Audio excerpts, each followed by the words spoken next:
Diese Woche möchte ich euch eine kleine Übersicht geben über die verschiedenen Varianten von Puppentrikot, die es so gibt. Und das sind tatsächlich viel weniger, als man denken könnte, bei der Masse an Stoffen, die man sonst so online bekommt. Für Puppentrikot gibt es tatsächlich in Europa nur 2 große Anbieter bzw. Produzenten. Und das ist einmal Leib Jala in der Schweiz und einmal De Witte Engel in den Niederlanden. Und dann gibt es noch 2 kleinere, die ich kenne. Und das ist einmal Zwergengrün aus Österreich und einmal Waldorfia Hago in der Türkei. Und diese beiden produzieren Bio-Trikot, das heißt, die sind GOTS-zertifiziert. Und ich starte mal mit den großen, mit Leib Jala und De Witte Engel.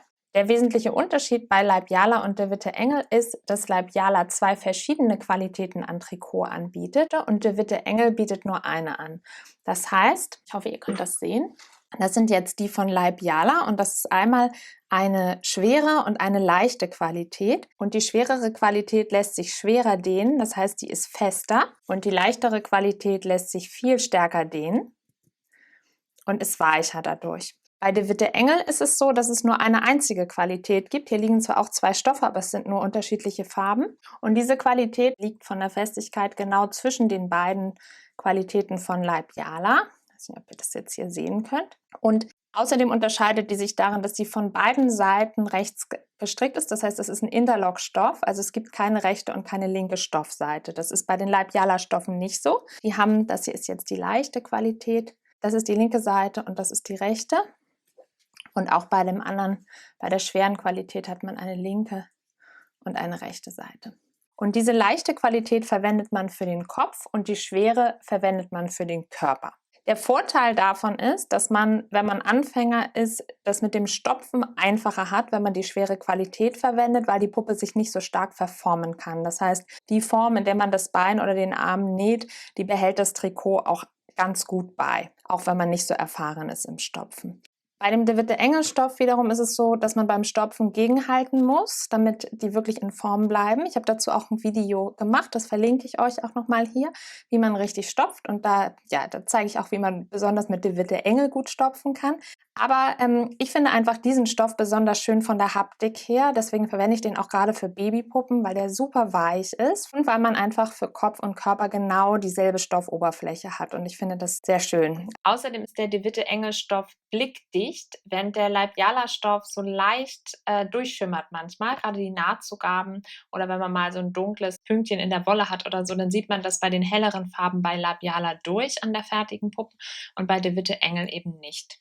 Für modellierte Gesichter ist es so, dass es etwas leichter ist, mit dem Leib Jala Stoff zu arbeiten, weil er durch die höhere Dehnbarkeit sich leichter einziehen lässt und das modellierte Gesicht sozusagen damit leichter in die einmodellierten Rillen zum Beispiel im Mund und so weiter reinkommt und die Grübchen. Mit dem De Witte Engel Stoff geht es auch, aber es ist ein bisschen schwieriger, weil er eben nicht ganz so leicht sich da einziehen lässt. Was die Farben angeht, so gibt es bei beiden Anbietern eine große Auswahl an Farben. Das hier ist Leib Jala und das ist De Witte Engel. Und wenn ihr Farben auswählt, das ist ja immer ein bisschen schwierig, empfehle ich euch immer, die einen Tick dunkler zu wählen, als ihr die eigentlich haben wollt, zumindest wenn ihr eine hellhäutige Puppe macht, weil der Stoff wirkt an der Puppe immer noch mal einen Tick heller, als er so aussieht, wenn er so vor einem ausliegt.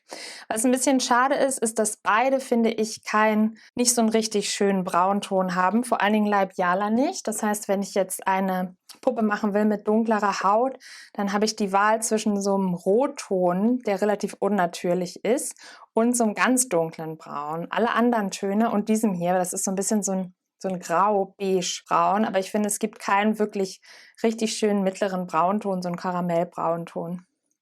Das ist ein bisschen schade, dafür gibt es halt umso mehr Auswahl bei den hellen Tönen.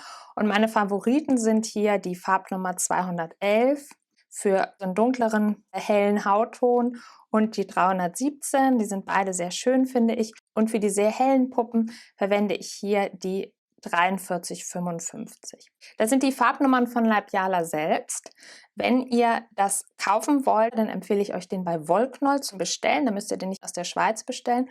Und da haben die andere Farbnummern und das ist bei dem 211er, ist es bei Wollknoll die Farbnummer 8234 und 8245, also einmal für den schweren und den leichten Stoff. Bei dem hellen ist es die Farbnummer 8233 und 8247. Und bei dieser Farbe ist es die Farbnummer 8238 und 8248 bei Wollknoll. Ansonsten könnt ihr da auch immer gerne hinschreiben und fragen. Genau, was der Witte Engel angeht, so finde ich, haben die einen schönen mittleren Braunton. Und was den Hautton angeht, ist das hier mein Favorit. Das ist der T114. Ich finde, das ist eine sehr schöne Farbe. Und bei der Witte Engel könnt ihr auch direkt von der Witte Engel, die haben einen Endkunden-Online-Shop, das kaufen. In Deutschland gibt es das ansonsten nur bei Etsy, bei verschiedenen Anbietern.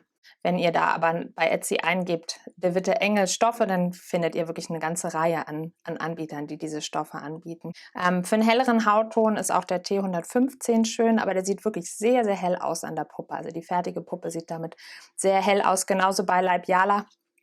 Diese hellere Variante, die ja von den hellen Stoffen immer noch relativ dunkel ist, sieht an der Puppe wirklich ja, sehr, sehr hell aus. Genau. Dann kommen wir zu den beiden Bio-Anbietern. Hier habe ich leider keine Farbkarte von Zwergengrün, sondern nur von Waldorf Viahago. Zwergengrün bietet zwei Farben an, und zwar einmal diesen Braunton und diesen hellen Ton, der heißt bei denen Sommerton. Und die haben ähnlich wie Leibjala zwei Qualitäten, also eine sehr gut dehnbare und eine nicht so gut dehnbare. Und den Braunton gibt es meines Wissens aber nur in der gut dehnbaren, also der weichen Qualität. Ich habe den Stoff noch nicht verarbeitet, das heißt, ich kann dazu nichts sagen, die machen aber qualitativ einen sehr guten Eindruck. Waldorf Viahago bietet 4 Farben an und auch die haben eine feste und eine weichere Qualität. Allerdings ist es hier so, dass die weichere Qualität, das ist diese hier, sehr wenig dehnbar ist. Das heißt, die ist weniger dehnbar noch als der Witte Engel Stoff. Deswegen eignet sich das für modellierte Gesichter nicht so gut. Aber die Stoffe sind auch von der Qualität her hervorragend und eben bio. Und wenn einem das wichtig ist, dann ja, hat man diese beiden Optionen. Waldorf Viahago hat einen eigenen eBay-Shop, wo ihr die Stoffe bekommt. Und Zwergengrün bekommt man bei biostoffe.at. Das ist der einzige Einzelhändler, der das anbietet. Die sitzen in Österreich. Ich verlinke euch alle Shops, wo ihr das kriegt, auf jeden Fall auch nochmal unter diesem Video. Genau, was gibt es sonst noch zu beachten? Wenn ihr Puppenjersey näht, müsst ihr unbedingt Jersey-Nadeln verwenden. Das ist super wichtig, weil sonst bekommt ihr Löcher im Trikot. Und ansonsten könnt ihr mit keinem der 4 Anbieter wirklich was falsch machen, weil alle 4 bieten wirklich gutes Trikot an von der Qualität her. Ja, wenn ihr noch Ergänzungen oder Fragen dazu habt, dann schreibt mir gerne. Ich freue mich darüber. Und ansonsten hoffe ich, das Video hat euch gefallen und wir sehen uns vielleicht nächste Woche.